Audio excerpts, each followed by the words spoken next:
and welcome to the SmackDown review. I'm Adam Wilbourn from WhatCulture, joined by little Dudley boys, Michael Hamflett from WhatCulture to review everything that happened on this week's episode of Friday Night SmackDown. But before we get into it, if you're a fan of this sort of thing, make sure you subscribe to WhatCulture Wrestling on Apple Podcasts, Spotify, Amazon Music, and YouTube, where we do daily wrestling podcasts where we're not going to review SmackDown, but also Raw, the show formerly known as NXT 2. But AEW Dynamite, AEW, not I was going to call it Collision. I was going to call Collision Rampage there for a second. Both the same thing. It's easy to confuse. AEW Dark Elevation. Pay-per-views, premium live events. We have interviews, roundtable discussions, and a roundup of the week complete. The Liga quiz, of course, on WrestleCulture. As I said, they're joined by Michael Hamflett to review Friday Night SmackDown. A little bit put off on the intro because we were preemptively, but quite rightly, saluting microphone. Indeed. Let's talk SmackDown.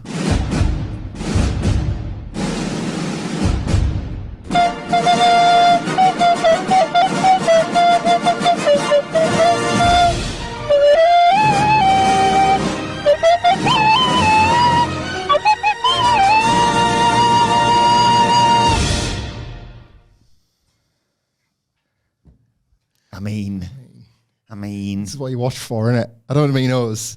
I mean, this is what you watch WWE for. Was that the best wrestling TV episode ever, or at least this year? It's probably up there with a Raw from the very same building. Yes. Just for WrestleMania. It's the best SmackDown of the year. God almighty, this show needed. I'm going to try and be balanced here, but... I'm not. Good. Because I'm going to fail. This SmackDown was f***ing brilliant, right? And I like to think that we've offered balance on SmackDown of late, because I've been quite critical. Mm-hmm. And I've been saying let it play out, and it's going to prove itself in an episode in a few weeks' time. And look, here we are. Can we not ruin it in front of the kids? Sorry, yeah. This is a nice weekend. It's a happy occasion. I didn't say that. I had a nice Saturday morning because I've set it down that lens. I've set it down everyone that'll let me. Everyone with a red light on it, right? Watch the Fed, because when all around you is crumbling, that motherfucker won't let you down, right? Anyway, that's a personal aside. SmackDown, it's broadly fine.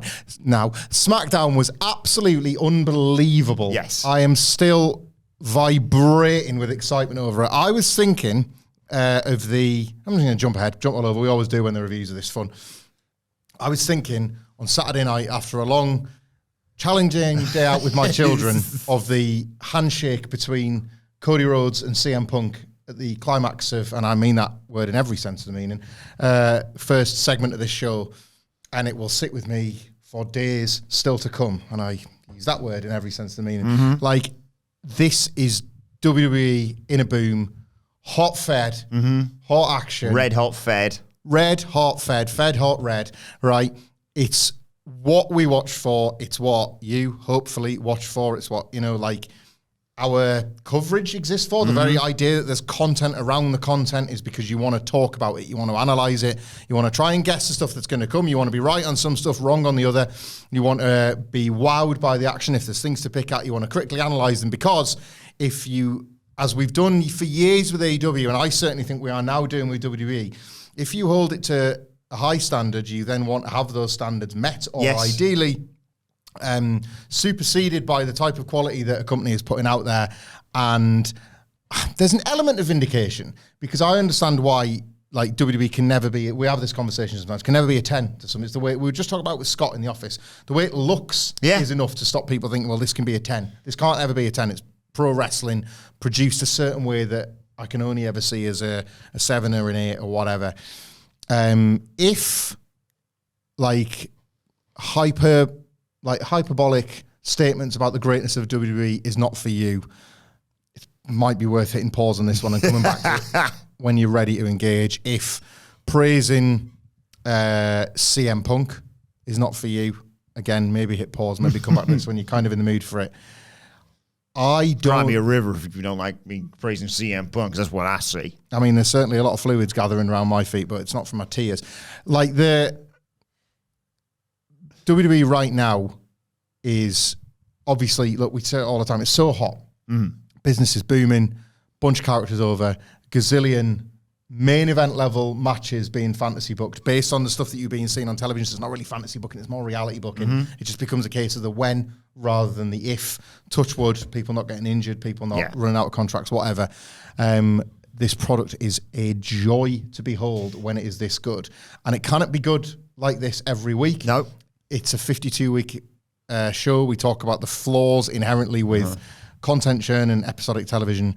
But I think what they are trying to aim for is a cycle of maybe 6 to 7 weeks where if they can knock out 7s and 8s, they will then provide you a 10 off the back of all the stuff that was set up over those 7s and 8s. Yeah, it's just nice for them not to be like, oh, God, there's a pay-per-view in a couple of weeks. We better sort something there. Now you're looking ahead now to SummerSlam, like you say, long-term stuff, WrestleMania next year, arguably, for certain things. And we've established before, I am a dog. So, you know, if this rest of this show had been terrible and then the ending happened, Jacob Fatu arrives, joins the Bloodline, etc., I probably still would have come in and gone, what a show. But it's not just that, is it? It's Punk. It's Drew. Yeah. It is. I think I loved every single aspect of this show, every single thing that happened, including some amazing Money in the Bank booking, I thought. Because we sort of speculated on this. Just real, like, nice surprise stuff. Not like, oh, that's a surprise in a bad way or just a weird swerve way. Oh, that's cool. That makes me think about these different permutations here. And I also will say, on Tuesday, we said what this SmackDown needed to be like. We reiterated it on Friday, and they did it with regards to the Wyatt at 6, and that's something that it's an indication of the new version of WWE. I mean, is this the best place to try and start the review without just spending an hour waxing lyrical about what we loved, like sort of out of order? Yes. But like, there was one thing that I want to criticize about this show, because again, Wasn't 3 hours. Right. Yeah, well, sometimes when Raw's that goated, I wish it was 4. I hope Nick Khan's not listening. We know he does. Yeah, there was one thing I want to criticize on the show, and I honestly thought it was going to be that. I thought it was going to be not the failure of the integration of the big White 6 angle from Raw, but just the kind of unsatisfying integration of it. It's not even that. Like, I look forward to digging into the one thing I didn't like, because I honestly do want to provide a balanced review. This is not just two idiot fanboys gawping over how much they love the show. It is that. It's all of that. But there was something that I didn't like analysing this as a wrestling show, but it was not the Wyatt 6. And for 2 shows in a row, that might be a record for a Wyatt Yes. idea. We did that long podcast that I really loved, one of my favourite this year, where we kind of broke down kind of like our instant impulse reactions, I guess. And I always want to be fair to the people that love it, even though I don't. And I especially want to be fair this time around because it holds such sentimental weight for people. Everybody is almost rooting for this to work more than the prior ones, because when the prior ones failed, well, just laugh it off. Vince McMahon's an idiot. The idea is fallen away. Let's just have fun watching it circle the drain. You don't want to do that this time around. There's a lot more gravitas to the whole thing because of obviously it being so much a part of like a legacy and a tribute they want to pay to Bray Wyatt. So the fact that we're 2 shows in and like that was a template, by the way. What SmackDown did and what the SmackDown GM did, can't remember his name. Like, it feels like he wants me to with each passing week at this point. Laying out the whole Wyatt situation before the show started made it feel as though that's going to be the method going forward with every TV show, with Raw, with SmackDown, maybe even with NXT down the line as well. This idea that people are under threat from this group, like week 1 is the best you can ask for. And they've delivered it. So let's start at the beginning of the show. They're obviously in Chicago. We get a big recap of everything that happened at Clash. Drew quitting on Raw, of course. And then out comes the hometown hero, CM Punk. Oh, my God. Should have gone on a plane. Like, I keep not getting on planes, and I should get on planes. Move to America. I wish. To be part of this, this reaction again, this was another one of them ones where you couldn't make out the music at points, wasn't it? Can we hear the button again? Oh, my God. The pop that just sustained itself for the duration. Have you seen the video of somebody, you know, when he runs, he comes out the entrance and he's so quick he beats the cameraman, he runs to one of the sides, there's an edge thing to it. I'll have some of this, throws himself into the fans, and there's somebody's phone footage and somebody going like, I hate you, boo, boo, I hate you, scum, all this sort of stuff. And Punk's just got this mile-wide smile as he looks out upon all these other people and probably like blanks this guy on purpose and then runs into more adoring arms, of which mine were reaching through the telly at this point. And he bumped into the real star of Survivor Series, of course. The guy in the corner. The guy with the worm. The guy, the worm guy. We haven't seen him. Little grey. Hey, if you remember the Survivor Series live stream, that was what was entertaining us on the kickoff. Another Chicago legend. Yeah. At this point, yeah. There was somebody with a sign that said AJ Lee for Hall of Fame, which was goated.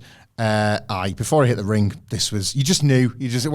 However else this 2 hours go, I've already had the best time and the show's 5 minutes long. So he's obviously sitting cross-legged in the middle of the ring, soaking all of this in. He says it's great to be alive in Chicago on a Friday night. Played with the pressure of it being live TV. Talk more about pressure, saying, not everyone can handle it, basically. He talks about 2011, leaving as WWE champion that he promised all of Chicago, basically. And the danger of that is you embarrass your city. And he asks Chicago, did I embarrass you? And they say... No, dear, that's wrong. He says, for months, Drew McIntyre kicked me while I was down. That means he's kicked Chicago as well. And basically he had 3 options. Stay down, turn the other cheek. He's from Chicago. He's not going to do that. Or kill Drew's career. And he chose the third option out of those. He said, I went to the hospital, so I sent his career to the morgue. I always planned on this, but I didn't expect it to be this easy. Drew quit. He couldn't take the pressure. And he wanted to make bad things happen to Drew tonight, but Drew took his ball and went home. And suddenly you hear Paul Heyman's voice saying, ladies and gentlemen. Like Paul Heyman and CM Punk. Yeah. Together on screen, nearly not my water flying everywhere. It would have been water. Oh my God. We're going to go into this, but this was one where, the December SmackDown that I've put over loads and loads, where they put him face to face with like 10 different people. Yeah. You wanted to see him and Cody for the first time. There was all that stuff online about like, Kevin Owens and Sami Zayn are not friends with CM Punk, and they are friends with other wrestlers, and how's that going to be? And then you see them and you're fizzing with possibilities and excitement and all of that.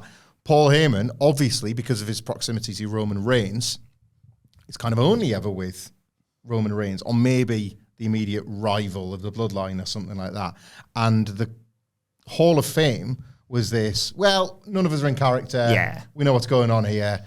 Like long-time allies and associates and all that sort of stuff.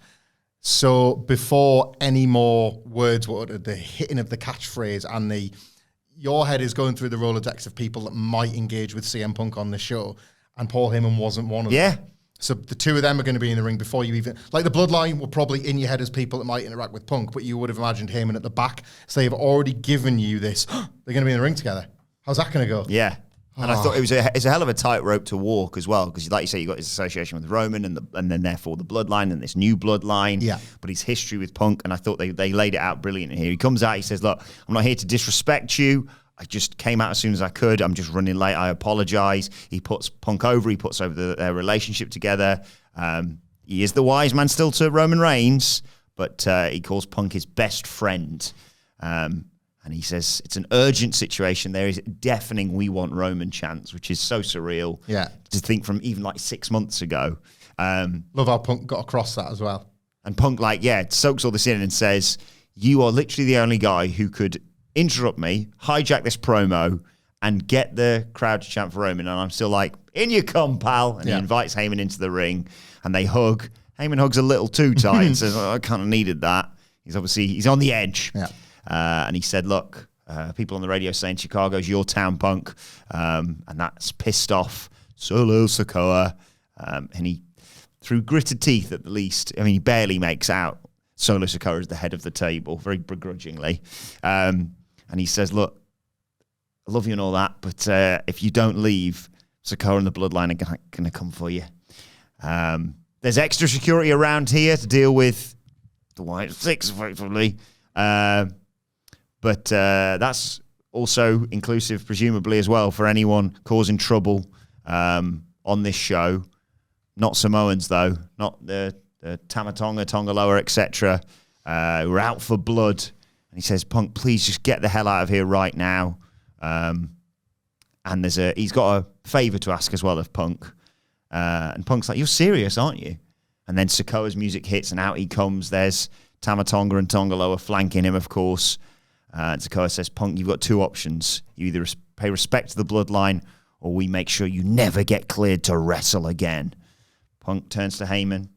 And he's like, before I answer this, by the way, what was the favor you wanted? He's like, when you get the hell out of here, please take me with you. Crowd love that, obviously. Yeah. And he does acknowledge, does Punk. He acknowledges he's a bunch of fake-ass Usos. Got him. And a phony tribal chief. Yeah. And he squares up despite the numbers disadvantage. And you think, oh, God, CM Punk's going to die. He's going to die. But then Cody Rhodes appears. He's got some baseball bats with him. The Bloodline realizes now is not the time. They retreat. And Cody grabs a mic whilst, sharing the ring with CM Punk. And says, oh, you want to be head of the table, do you, Solo? Well, you'd be the second one of those that I've beaten. Let's have a bare knuckle fight, then. What an opening. Sorry, I just need to cool down from your recap there. Oh, my God. Where do we even start? Cody Rhodes and CM Punk together is a gazillion trillion dollars. I used a very strange example on X over the weekend. People that were there like to remember that I think twice, but there's one in particular where Stone Cold Steve Austin and Sable shared the screen together. And they weren't necessarily characters that would have any other reason to interact other than maybe like a shared dislike of the Mr. McMahon character. But Or Mark Mero. Or indeed, yeah. Or indeed not working with Mark Mero anymore, yeah. Like, sort of ships passing, really, in terms of storylines they were involved in. But the two biggest stars. And Who's who in this scenario? well, funny you should ask, because, it was sort of a renegade rebel figure and a hot blonde. So, yeah. Who loves to dance? Indeed. Checks out, doesn't it? No, it was this idea that they're on screen. Nobody knows exactly how they should interact, but everybody's going to get rich. Yes. Like, there is a feeling that just everybody's going to get rich as long as these two are on screen together. I remember we sat down to do a podcast. Remember where, like, ahead of the first dance in 2021, and it was effectively just fantasy booking CM Punk and AEW, and, like, Cody was at the top of my list then. And then Cody goes back to WWE, and you're like, they've lost it. They've lost the dream match. That dream gone, yeah. Punk's never going to WWE, so that's gone until Cody returns. So then it becomes, who would you book Cody Rhodes to fight when he returns to AEW? Well, CM Punk. And then all of a sudden, everything flips, and we're kind of almost like, I'm drooling at the prospect of WWE are going to get it. They're actually going to get it. And then CM Punk gets injured, and people just assume, well, by the time he's recovered from this injury, something will happen. He'll be booted off backstage. That's gone again. Every single time they are on screen, it is... Well, it's like millions and millions of dollars, but it is magic. It is a magic that I cannot and still can't not articulate, despite the fact it's my job to do so. I've been spending the whole weekend trying to think of ways to describe my excitement other than to say it's kind of all I can think about when they're on screen together. Cody Rhodes arriving with no music, by the way. I have absolutely no doubt in my mind that was a CM Punk call that he pushed through. No music and bats. Like...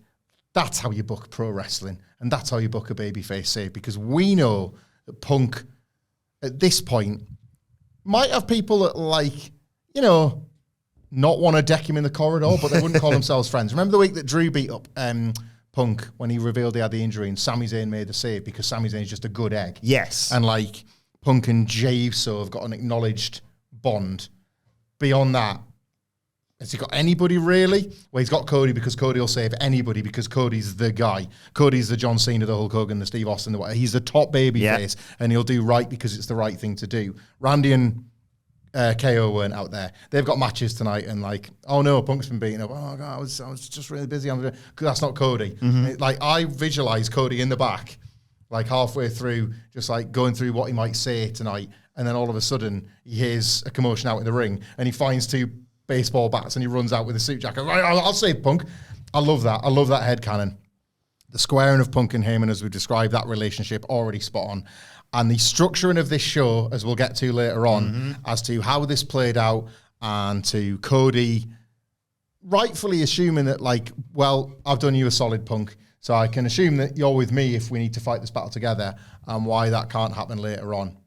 Majestic. And what a way to get around, because we were tuning in going, well, I guess we're getting an update on Punk's in-ring status. Yeah. One would assume not cleared yet, hence why what happened happens. Yep. but no one was left going, oh, it's a bit of a disappointment. Like, well, I don't care. Never mind any of that. What's going on later? How does everyone else feel about this? Because if you watch I didn't even have any inkling of like, oh, maybe Jacob Fatu's going to show up. No, because you already felt like you were watching the big angle play out in front of you in the opening segment. And then it's like, it turns out, oh, no, the big angle's in the middle of the show. Oh, twist. Like, a third big angle. They laid out so much that you were left then to assume that, oh, well, this was my treat for the night. I'm going to enjoy the rest of this SmackDown, but like there was the big treat. Seeing those two together unexpectedly was it. As you say, there was no reveal of if he was healthy or anything like that. It was a rah-rah speech. If you watch it back, and I have 3 times, it's just him ultimately firing up Chicago and them giving him that energy back. It's just a nice time. But the folding in of the bloodline in this way and the details that we got revealed as the show went on about the bloodline and about Punk and about Cody and everything About Roman, were huge storyline developments. Then it was time for our first Money in the Bank qualifier of the night. Prior to Bianca Belair coming out, we see a Gorilla, and Jay Cargill goes in to wish her luck and says, we're still not forgotten about those tag titles. I need to talk to the SmackDown GM, can't remember what his name is, about getting a rematch for that. But go and win tonight. Good luck. You don't need it, obviously. And then before the match, they announced Cody Solo made official for the main event. And Cody's walking backstage, bumps into Orton and Owens, as we mentioned. And they're like, you sure? Fighting Solo Sikoa is the right idea. We all know what happens. He says, don't worry. Yes, the Bloodline always has a plan, Kevin Owens says. But Cody says, I've got one too.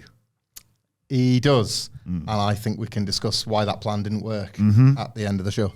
So it was Chelsea Green versus Bianca Belair versus Michin for the latest spot in the Women's Money in the Bank ladder match. Sorry, where are my manners? Chelsea Green. They team up on her to start with, understandably. Michin and Belair. They spill to the outside. Belair and Michin have got into it as well. And Chelsea Green suddenly hits a big suicide dive and looks surprised that she stands tall as we head to a break. We come back. Chelsea Green's going up top. She gets double belly-to-back suplex, though. Belair and Michin again back into it between the two of them. She counters being lifted by Belair, does Michin with a sunset flip and eat defeat. But Belair's on the outside and Green rolls up Michin for a 2 count in all this. Michin hit a Styles Clash on Chelsea Green. Looks like she's got the match won, but Bianca breaks up the pin. Release German suplex from her on Michin. KOD, she's got the match won. Obviously, Bianca Belair's going to be in Money in the Bank. Nope. Chelsea Green slides in after she hits the KOD on Michin, throws Bianca Belair out, and steals the 1-2-3. A surprise Money in the Bank qualifier, but an entertaining and good one nonetheless. How good was this? Yeah. How good was this? What a bit of vindication for everybody in their own different ways here. Michin's been getting the reps in lately. Yeah. Like, if I feel like we've seen more of her wrestling this last month than pretty much any time since her return from the release, 2022. She was just to do the work of this match with Bianca. She was absolutely the glue of it. She was sort of the connective tissue between Bianca's dominance and Chelsea's good fortune, basically. There was always a Michin in the middle, holding it together pretty much while those had their defined roles to play. Bianca Belair is the heavy favourite and the one that kind of always looked in control, made the finish all the more satisfying. And the fans reacted in kind. Like Chelsea Green getting that reaction, even though she was doing it with total, like, not luck, but heel ingenuity to just let Bianca Belair do the damage and fling her out the ring. That's that old sort of heel thing. However, what that revealed is that people have bought into Chelsea Green's heel work to such an extent over the last couple of years. She has been a focused upon character in a division that doesn't always have the most focus. You've always known who Chelsea Green is and what Chelsea Green is up to. And she was rewarded with a reaction of that. Like, I saw Matt Cardona say something like wrestlers don't like the word deserve, do they? No. Because they feel like they're earning it, and they see I don't think as fans we see quite as big a distinction in the two words, because maybe we're not living the life and we're not experiencing the sacrifices that have to be made. But I got where he was coming from with this one in particular, because deserve suggests that you were just handed this thing that has been, thereabouts all this time, and now you deserve it. And he's saying, no, she's earned it. And I think the reaction was proof of that and proof of the difference, because people have engaged with this character and invested emotionally in this character, even when it's been low stakes, even when it's been Piper Niven's manager, or the tag belts that never booked that well, or whatever it is. Yeah. We have talked about her as potentially Nia Jax's court jester, and she'd be great in the role. But this was no. We want her to get into that match, because by getting into that match, she is one step closer to the top title. And all of a sudden, the gears are going in people's heads of, can I buy her as a contender to the top title? And what does that mean? And what does that look like? And that's but with a briefcase, anything's possible. Yeah, and it's a different level to viewer talent, isn't it? When they're in that space all of a sudden, in that orbit. Absolutely earned it. Earned it is the word. And that's why the finish was received differently to how it would typically be received. And here comes my one criticism into how it was received elsewhere on the show, when they kind of just repeated the trick and then kind of showed you with another promo to another match next week how they're probably going to repeat the trick again. This triple threat thing has been cute, but I don't know, you kind of could just, look, they beat a pretty big star in one of them on this show, but you could do that in singles matches too. I think the triple threat has revealed, it's pulled back the curtain on a pretty basic magic trick here. But I quite like it, because it's not just one-on-one matches. It's like, oh, those two, or this person's got this. I enjoy that. Yeah. And the speculation of, because like the men's one we're about to get to, you and I thought Mello probably wins that because of Tamara and Randy's history. Yeah. But there was also a bit in your mind that goes, what if Tama Tonga holds the briefcase for the Bloodline, or it's Randy Orton, you want to get to Randy Orton, Cody Rhodes eventually. That's one way of getting. So you didn't go in going, well, obviously Mello's going to win this. Yeah, there's like that extra permutation to think about. It's just they've leaned in on the arrangement of the finish and the arrangement of the key players here, I think, in order to get the same outcome. I will say I've been banging the drum for a long old time that Tiffany Stratton needs to be Money in the Bank winner, and I still think that. But the moment this pinfall got counted, I went, what would Chelsea Green with the Money in the Bank briefcase look like? Totally. And that's what's, I think, going to happen should happen really for all of them, because like in the men's one, Jey Uso feels like a heavy favourite, doesn't he? Or Andrade now. But then Andrade gets in the way he does, and all of a sudden you're like, well, actually, what would that look like? How would that go? And these are the questions you're supposed to be asking when the stakes are this high. So we see Bayley backstage. Blair Davenport goes up to her and basically says, I'm going to win the Money in the Bank briefcase and cash it in on you. Yeah, fair enough. Solo's talking to Paul Heyman in the Bloodline room. I don't know what happened here. The audio, I'm not sure it was meant to or not. They're talking about the rest of the Bloodline. We can't really hear what's being said, but you can tell by Paul Heyman that he's crapping himself. And Sikoa says, if I tell you to do something, you better do it. We also need to have a talk later. Just so ominous. Yeah, this was Heyman's best week for, like, a lot of people are giving him credit. I've tried to be a bit more arm's length because sometimes I find his acting a bit daft and a bit cartoonish, but they had a lot of plot to get through here. This was the segment, I think, where they revealed that Roman Reigns had agreed to Paul Heyman's request that the Bloodline not physically attack Punk. Right. That's an enormous development. So what we know from that is Paul Heyman and Roman Reigns had a way more mutual respect than might have first appeared. Like, Roman Reigns was willing to acquiesce to some of Paul Heyman's requests. That, A, shows that there was way more of a mutual respect between the tribal chief and the wise man than simply, I need you as my simpering fool every night.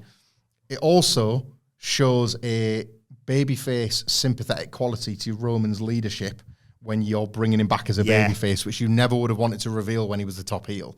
But like, he had a little bit of empathy because he agreed to not set his group on one man because that one man happened to be a friend of the wise man. Like, that's a significant character trait that would have never have made sense to come out when Roman was the god of all of this, holding up the two belts. That couldn't have snuck out then, but it can sneak out now. It's kind of perfect time for it to sneak out now. It also then allows you to work backwards and think, hold on a second then. So Solo and the Guerrillas of Destiny were just going to completely ignore that deal that was made between Roman and Paul Heyman and just batter him. So who's he working for? Once again, he tells you he's working for Roman Reigns. We know that cannot possibly be the case, and that's only going to be like made more apparent in the closing segment. Tons and tons and tons of detail being eked out there by a simple little reveal of information that helps multiple different strands of story. And we'll talk about it now before I forget. The bit where Solo's at Gorilla just about to go out for his match with Cody and just casually says, Roman Reigns is never coming back. And I was like, excuse me, what? Massive. Absolutely massive. Again, he's going to be made a liar out of because he is a fraud, because he is a charlatan. He's maybe tried his hardest to make sure Roman can't come back, but... And is he delivering that message on behalf of whoever's telling him to do things, who we're kind of led to believe is The Rock? Oh my God. Yeah. Yeah, because if The Rock's the one, if The Rock is the one in the kayfabe of all of this, saying, you know what, the shackles are off now. Roman's bloodline, this softly nonsense did not work. We're going to get pretty brutal and we're going to break all the rules that are apparently established. If it's him betraying this supposed bloodline, this great dynasty that he held up like that big PowerPoint presentation as the hypocrite that he kind of became the second he got that little bit of power, that's fantastic build for WrestleMania 41. Just a small matter next of a backstage interview with Grayson Bloody Waller. Oh my God. They recap what happened with Waller and Theory and DIY. And Theory's at home, says Waller. He's obviously in a triple threat later.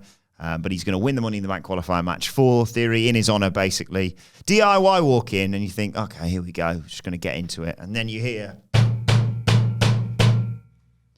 a big garage door, roller door, or whatever they're called, behind them. And they separate. The door opens up to reveal a bloodied CM Punk KO'd out on the floor, and Drew McIntyre stood over his lifeless body. McIntyre picks up CM Punk. Fireman carries him on his shoulders. It follows him. They do that awesome shot that they've been doing loads recently. Follows him through backstage, through Gorilla, out onto the Chicago stage. And he throws him on the ground. And he kneels. And he takes, I think it's a friendship bracelet from CM Punk's dead arm. And there's that SmackDown GM, can't remember what his name is, who gets into it with Drew being like, what the bloody hell are you doing? And, Punk gets stretched out. We see him getting put into an ambulance to go to a medical facility, whatever the bloody call it. And commentary, by the way, don't say anything whilst all this is going on. I thought this was unbelievable.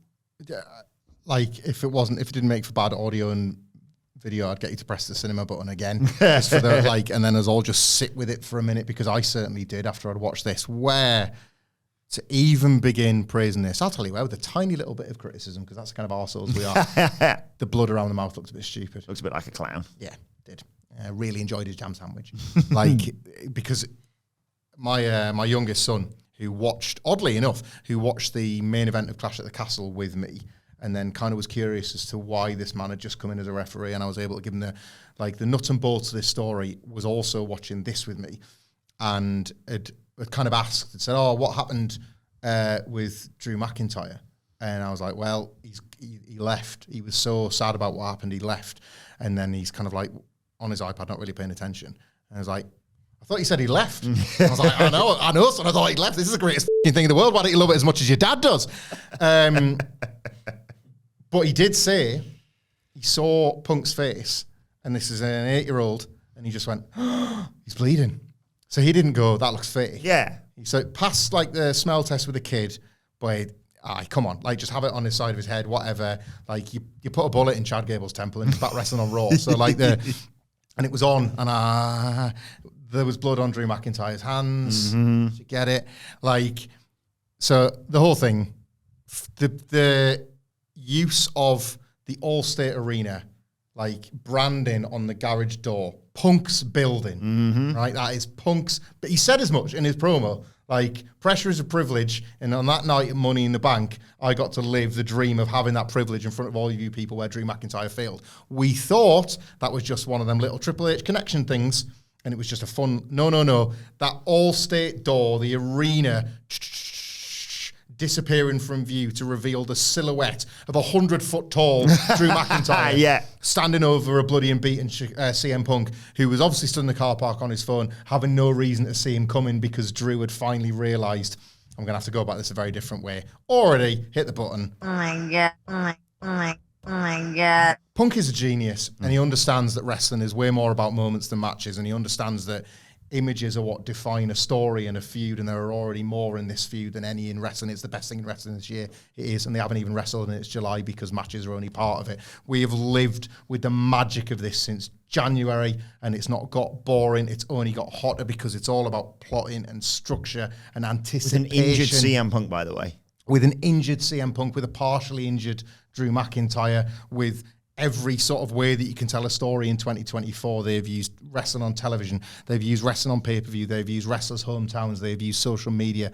Like, they've found every different avenue of the way to tell the story, and they've been able to tell it and stay loyal to it the entire time. They even play with the fact that in 2024, like, alignments aren't really binary. There are times that somebody can be a hero. There are times that somebody can be a villain, and there are times when somebody can, like, live in the shades of grey. And the reality is, to make a perfect feud in 2024, or indeed 2022, when MJF did it with CM Punk, like, you kind of have to do all of them. Some people just get it, and some people are just born better at this.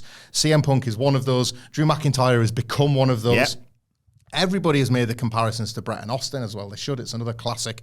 I am now choosing to make the ones to MJF and CM Punk because I think the common denominator is important here. Structure is so key. When you do the things is so key. We talked in our SmackDown preview. I said it would be my sort of favoured way to have Drew immediately attack.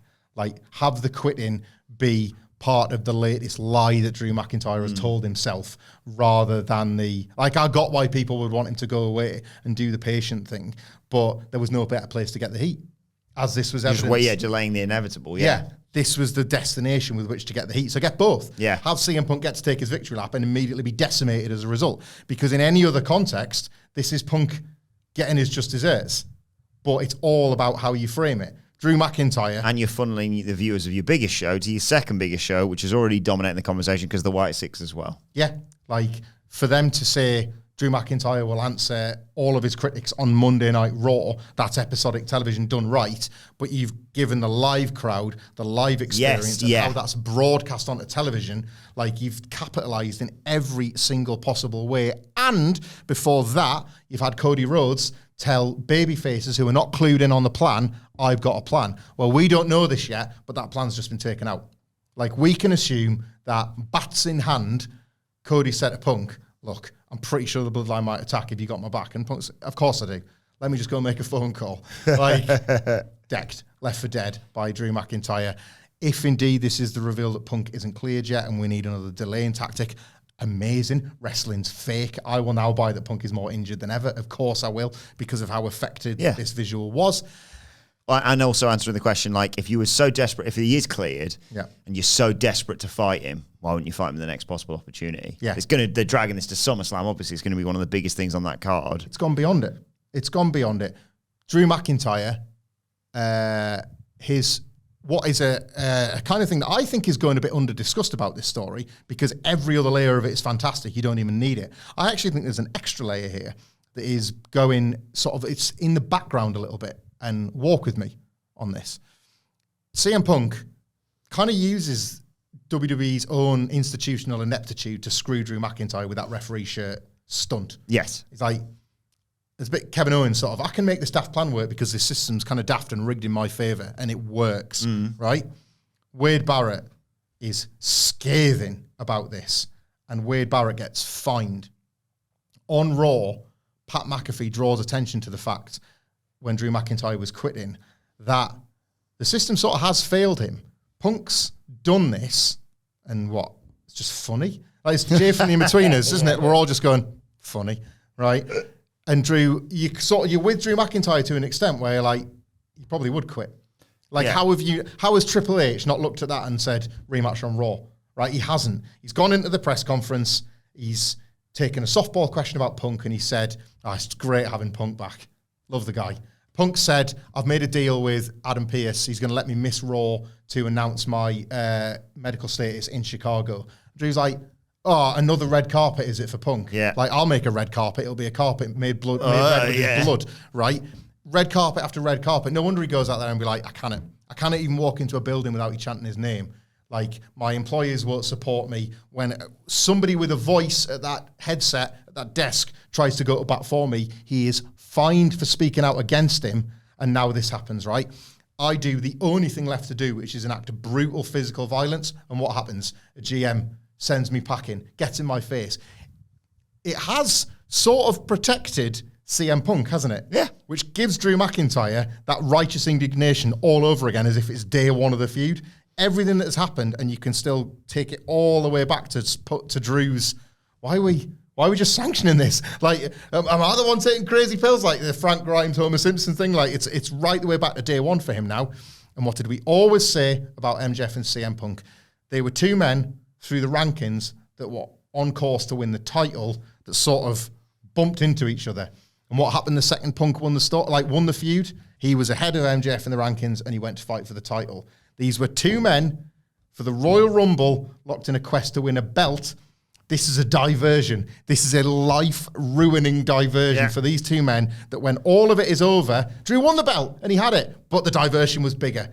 The emotional attachment to Punk was bigger than the belt, and he suffered for it. Couldn't resist it. And now we can't get back to it. When all of this is over, one of these men is going to be next in line for a belt because that was where all of it started. Oh, no, God, we just happened to accidentally ruin each other's lives. And then all you got to do is beat Gunther. That's what every pro wrestling story should be. Yeah. Every wrestler should go to work to win matches, to win opportunities, to win belts, and then inadvertently find themselves in a lifetime of hatred with their fiercest rival who also wants to do the same thing.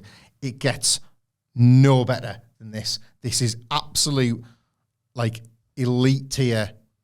We need a different word. Like, S tier storytelling in pro wrestling. I don't care what promotion it is. I don't care what company it is. This is the gold standard across any organization in 2024. Like, tell me when I'm telling lies. Another triple threat for the Money in the Bank match next. It was Tama Tonga, Randy Orton, and Carmelo Hayes. And Tama and Mello team up to attack Orton at the start, but they do the classic thing of like, no, I want to kick his ass more. No, I do. So they start arguing. They spill to the outside. Orton tries to do his back suplex. Hayes stops him. Tama returns the favor. They both attack Orton, and then Orton hits a back suplex onto the table for both of them. I love that, by the way. Can I just put that over? Because at this point, what used to be a devastating kill shot has become like a crowd-pleasing house show thing. And to be able to do the delayed gratification and hit both of them is such an easy way to get the crowd into that like portion of the match where it potentially goes a bit quieter and a bit like commercial break, whatever, bring them down to bring them back up. It's like, well, if I'm going to bring them down beforehand, I'm going to give them one of their favourite memories of the night. Like, that's such an inspired bit of like agenting. And this Randy Orton run is fantastic. Like, I'm a Randy Orton guy in 2024. And that heel turn is going to be even more impressive. Oh, my God. Yeah. So, it's Tama and Mello, as we come back from the break, fighting each other. Orton breaks up a pin attempt. Snap power slam on Tama Tonga. Superplex on Mello from the second rope, but Tama breaks up that pin. Again, Carmelo Hayes and Tama Tonga start fighting. Orton grabs them both, though, draping DDTs. At the same time, sets up for an RKO, but here comes Tonga Loa to distract Orton, and as a result of that, Mello rolls him up, steals the win, 1, 2, 3. Carmelo Hayes in a ladder match. Always good to hear that phrase. Yeah, maybe the ends justify the means. As I say, same finish, really. Same finish, same setup, same structure as the last triple threat Money in the Bank qualifier. But the outcomes have sort of suited everybody, and Mello getting the pin on Orton will matter because he stole it, he has. But the Mello character right now is a guy that just wants to keep on bluffing his way to the top. He'll gloat about it. Yeah. I pinned Randy Orton, a multiple-time champion. We've kind of said this quite a few times. This character needed tweaking going to the main roster. You can't really call up a guy from developmental who, to the mass WWE audience, has yet to do anything of significance. Yeah, he's him to us because he's been NXT champion, but if you don't know who he is... So instead, he's kind of like his inflated ego is going to carry him as far as he can get away with. And we're just seeing... Who do you think you are? Yeah, exactly that. Out comes LA Knight. Because he wants to fight Logan Paul, calls him out, nothing happens. Knight reminds everyone he wants that US title, but Paul has no-showed Chicago. He says, look, your time's running out next week. After our Money in the Bank qualifier, me, you, Santos Escobar, I'm going to come looking for you. Santos Escobar comes out and goes, not so fast. I'm going to beat you and qualify for Money in the Bank. You're delusional. You're a desperate fanboy. And you'd be wise to remember next week you're dealing with Santos Escobar.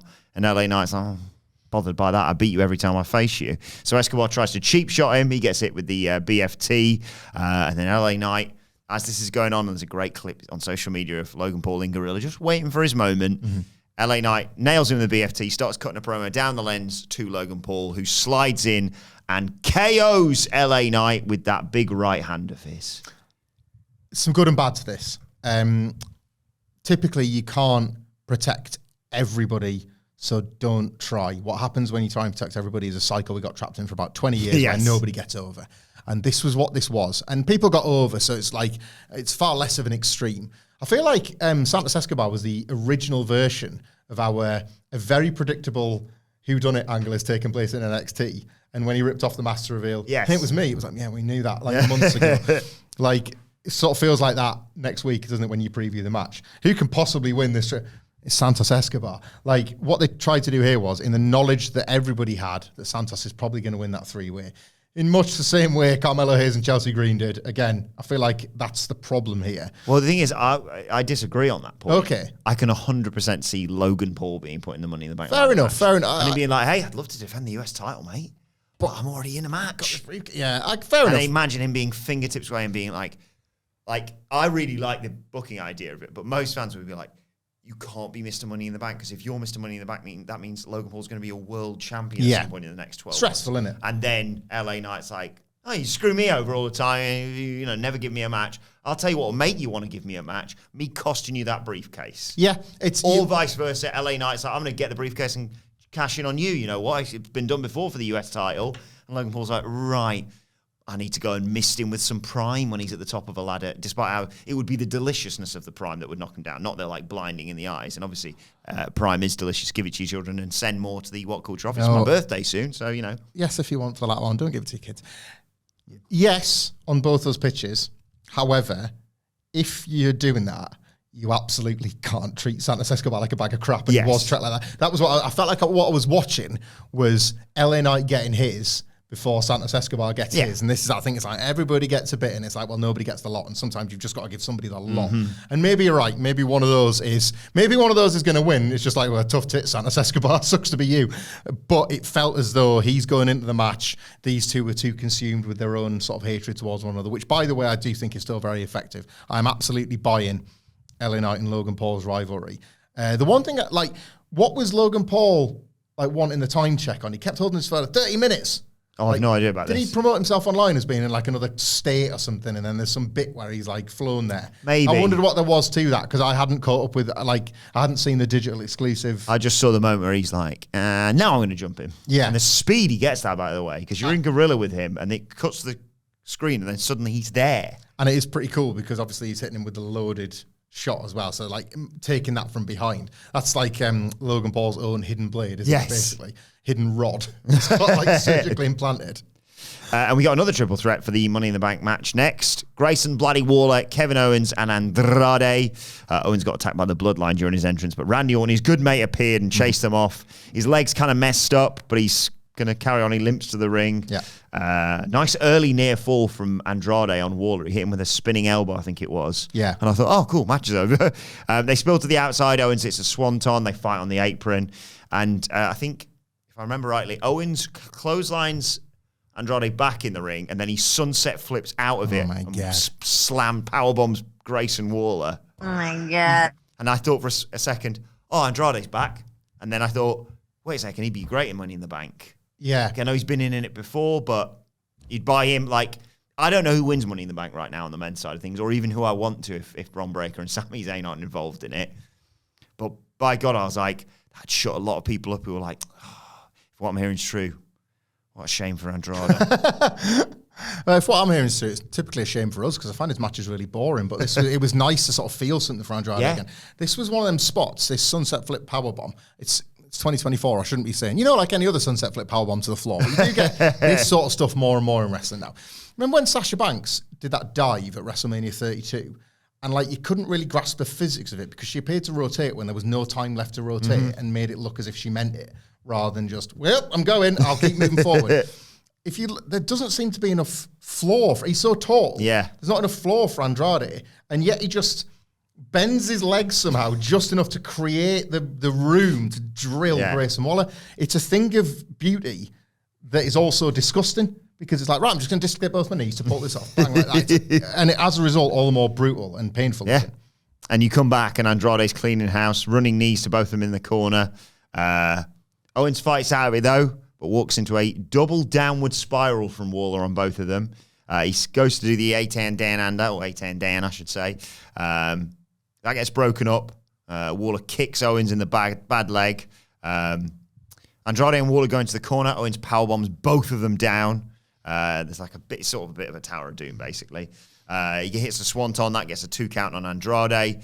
Owens stunners Andrade, goes to the pin. Waller breaks it up, kicks Owens' knee, goes for his rolling, I forget what it's called, from the outside in. Yeah.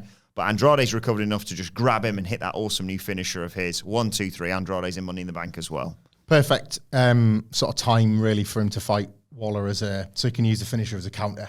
Because Grayson Waller loves that, like, inward rolling cut of thing. But yeah, it was perfectly placed for this new Andrade finisher. And I liked Owens selling of the leg right through to the main event angle. It's so simple. A lot of the time, I just want to see the basics done well. I just want to see them adhered to. And I love that. We were watching, this is a terrible example, really, but it was just one that sprung to mind when Owens got his leg kicked here. We were showing Ewan when the Mr. McMahon character was arm wrestling with Zach Gowen. Yes. And he kicked the prosthetic leg out in order to wreck Gowen's balance. And like, it was just Ewan of What Culture Game, and it was like, you think working with us all these years, like all the wrestling would have shot you. There's always lower to go. You can always dig deeper into this gross well. But that was kind of how Owens was selling this leg. Yeah. Like when we've used it before, like if you've picked at your nail a bit much and then you eat crisps. Oh, he's got one right now, right? That's it. Right there. He's can't eat crisps today. That's basically Owen's leg, like, his entire leg. You forget every now and then. Yeah, exactly that. Like for us, it's a fingernail when you're trying to eat crisps or biting your tongue. For a wrestler, it's an entire limb. Yeah. And that was how it felt. It was like, don't go near it, don't go near it. It's a near leg break for a wrestler. Yeah, and they just sold that glowing red throughout really well. After that, Meechin's getting mocked by Tiffany Stratton for being such a bloody loser. Oh, my God. And Meechin's like, well, you're just hiding behind the Queen. Queen Nia! And... Press the button for what's about to happen. Oh, my God. Meechin, I think Tiff goes to slap her, right? Yeah. Grabs her hand, Meechin slaps her, and then suddenly gets smashed into some lockers by Nia. Trucked. It's so good. And like, Tiffany's sort of selling her face and also like, Jesus Christ, I think a train just flew by me. Amazing. But thanks, my queen. King, Queen of the Rings, like the best idea of the year. Yes. Because Gunther's basically been on a holiday. Like, he's like, well, don't need Raw till SummerSlam, do I? I'll just wait and see who the champion is. No trouble for me. Nia just knows with a title match coming, it doesn't behoove her to wrestle any more than she absolutely needs to. So has just taken to battering Meechin at all costs. With no water this time. She will not sanction like anyone laughing at her for falling over in that first attack, and has now taken to brutalising her in different ways, either in the ring or in this backstage segment. This visual was class. WWE are in a golden era of running into people's spots. You've got a minimum of one a week with... And at least she wasn't facing her, unlike... I think it was Naomi the other week who was like, bloody hell, where's Piper Niven come from? Right in front of you, Naomi. I need a second go-around of the Bron Breakker Ludwig Kaiser spot with Nia Jax and Meechin. I need like her lining up Bailey or something by the stairs and Meechin like sort of meeting halfway, and I'll get you this time. Just cutting her off and like hitting her with a chop block, like front facing or something. Like more races, more just wrestlers having races and who gets there first. You love that Bianca Belair, like, was it against Bailey? Yeah. In the like, Thunderdome. Obstacle course or whatever, and she picked up Otis. Yeah. But great. The obstacle this time is who's going to hit their face against the stairs first, or body-on-body contact or something like that. We see, hey, Kayla! Oh, penultimate week for her in the back, giving an update. Drew's going to be on Raw in some capacity, and Punk's in a local hospital, basically. We'll talk more about this, of course, on the Raw preview later on today. And then it was time for the main event, Cody Rhodes versus Solo Sikoa. Cody's waiting out there. And we see the bit, as we mentioned earlier, with Solo and Heyman and Gorilla. Heyman's like, I did your bidding. The Samoans have Tongas and they've taken care of business. But you're breaking commandments. Roman promised me that Punk wasn't going to be bothered. And Solo, he also said, Solo, you don't deal with Cody personally. You just kind of keep him in check, as we alluded to. And Solo's like, shut up, stop. by the way, this whole like, oh, we got to keep things ticking over until Roman comes back. Roman ain't never coming back. And Paul Heyman looks like you've just murdered a puppy of his on Christmas morning. Yeah. And he's like, can't be true. So I was like, anyway, time to kill Cody Rhodes. I would say Paul Heyman looks like you just told him the legacy of ECW meant nothing, but Paul Heyman looks like you just told Tommy Dreamer the legacy of ECW means nothing. He was that emotional about it. Brilliant. Again, every week the fans are already chanting for Roman Reigns, and they're only going to chant louder now. I love this development because it was necessary of the open, from the moment basically Heyman came out and begged Punk for help. Yeah. I like that we now have open lines of disdain between the two sides. It's not one of them things where like, Bloodline, yeah, I acknowledge you. You should probably watch the telly because I don't think Heyman's on board. They don't care. No. Like, Solo Sikoa's like, well, where else are you going to go? Because if you leave us, we're going to kill you. Yeah. If you stay, we might not kill you. And everyone else hates you for your association with Bloodline in the past anyway. It's far more logical that it's just out there now that like we're not sort of Solo turn 45 degrees to the right because Paul Heyman might stab you in the back. No, he's like, we're all stabbing each other in the front. That's what's going on here. Like, if we're going to die, we're going to die of our own hands. And what of justification of why would you suddenly this week say, oh, by the way, Roman's never coming back? What's made you so confident? Well, Solo Sikoa versus Cody Rhodes, it went like 90 seconds. Yeah. So you basically got a glimpse of what I assume is going to be the SummerSlam World title match. Mixed feelings on that, but I'm going to let it play out. I like it. I like it for all the permutations Yeah. and the inevitable. Roman's back. And he's not happy with what you've done. Yeah. But yeah, regardless, that's a conversation for another day. You basically, I like the fact we got a mere glimpse, and I looked at the clock and went, there's like 8 minutes left. We ain't getting a proper match here. It was hot ass fed for that minute. Yeah, Cody was just like, I'm going to batter you. Yeah. Suicide dive, sends him into the steps and what have you. Sets up for a crossroads in the ring. But Tama Tonga and Tonga Loa obviously run in, DQ finish. Randy Orton's music hit. He comes down. Owens is in there as well with his bad leg. They brawl. Heyman's like, what's my life become, eh? Yeah. And they get rid of Tama Tonga. They get rid of Tonga Loa. And all of a sudden, 3-on-1, Solo Sikoa's like, guys, am I right wanking me? Don't hurt me, though. Great as well, because that's the exact time to show, like, he's actually pretty weak. Yeah, he's a coward. I wouldn't say that to his face, but he's a coward. Foundation's made of sand in terms of where he currently sits in all of this, yeah. And I will say this, because I think a lot of people thought, like, when he came out in his little jacket and stuff, like, Solo's a great, like, enforcer. Can he do the acting, even just acting as the head of the table? The bit where he was like, no, guys. Well, now you're screwed. Yeah. Samoan Werewolf, get him. And yeah, I'd feel that confident, even if Cody Rhodes, Kevin Owens, and Randy Orton were going to kill me, if I had Jacob f***ing Fatu there. Sorry, I've made more work for myself, but my God, was this worth it? Because oh my God, the icing on the cherry on the icing on the cake, Jacob Fatu arrives, kills everybody. There's a brief hope spot that you'll get into in a second. Yeah. But he Samoan drops Kevin Owens on the ring steps. Oh, cool. He's dead. He spears him into the barricade, which doesn't work with him, but he'll just still put it through regardless. it was better, wasn't it? Yeah. It's like the I am the table thing. I am the barricade. Like that barricade really tried to not be like its brothers and sisters, and it eventually And therefore it looked like it hurt more, because it's Yeah. like now you're going to be smashed into it, and it's not just fallen nicely Orton back. was kind of flattened. Oh, God. Oh, you bastard. So gets in there with Cody. They trade punches, and God, Cody this was gets hot. Oh, Jesus Christ, this Oh was my hot. God. Cody gets the upper hand, but then he's pulled out of the ring. Uranagi on the apron from Jacob Fatu. Again, Cody Rhodes is dead. He also hit a headbutt to Cody, cleared the commentary table, and I'm not joking, right? So I had to watch this show in 2 parts, full disclosure. Like Saturday morning, Eric's just there. And, son, watch this. It's formative. But then it was like, we need to kind of get up and do stuff. Yeah. And we're going strawberry picking and all lovely stuff, right? And I'm like, cool, yeah. When can we get back so I can watch SmackDown? I think CM Punk went strawberry picking. And so I'd avoided all spoilers, but I had a break, and I'm watching this. And you will have had this as a parent, watching something where you want to scream the house down and be like, Ed, give it to me. I need this. Clearing the table. Eric's having his nap upstairs. I'm going, come on. Kill him. I love Kill him. Right.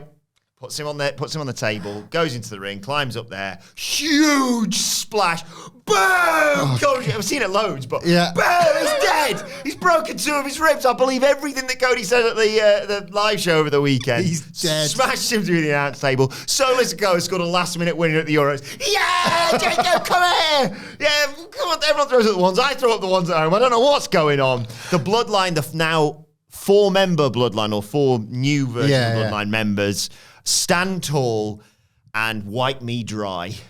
Whew, you're not wrong. Like, prophecy fulfilled here just in time, wasn't it? Like, if anyone still had... And I think we've been quite patient towards the pros and cons of the new Bloodline. There's been some highs. There's been a couple of worrying lows. But we always knew, I think, that Jacob Fatu was there. I think everybody knew. Because it's been well known that he's going to be arriving soon, just whenever that soon was going to be, there was always this, well, you cannot... Even if you'd looked at Solo in the Daft Jacket and you were like, the Gorilla of Destiny, is that... Am I supposed to take him seriously? You have to be like, yeah, like when Jacob shows up, only then can I truly judge if this idea works or not. Well, it f***ing works, Jesus Christ. Like, and the thing of like people being like, why are they making Solo look so strong? Because that's the guy he's going to be compared to now. The presentation, the rollout, the everything of this was basically the second 10 out of 10 no notes angle on one show. Yeah. Like, you're lucky to get one as good as Drew and Punk, because as easy as it is to sometimes book wrestling, it's hard to arrive at those moments in like a longer term story. This is both a fantastic and incredible short term development. It's also yet another chapter in an endless saga of the Bloodline, and remember the day when like basically Solo Sikoa, a man that was increasingly looking like he could not be trusted with the keys to the kingdom, found a second set of keys, and it was to the werewolf's cage. Right, and they let him out. A werewolf. An unbelievable bit of branding to be able to take forward from Jacob Fatu's past, because that is a perfect analogy for what this felt like. It honestly felt like a werewolf was loose in the building. And you sort of, what was the thing that happened? We've had this recently. Was it on NXT? A bear get loose in NXT? No, it was a leopard. Leopard got loose in NXT. You remember? In our booking. No, I'm telling you, a leopard got loose, and it was like, well, what are we going to do now? Because there's a leopard running, right? Roughshod. Yes. Like, get out the building, get out the ring. It's a leopard. It's a leopard. There's no control in it. It's a werewolf, right?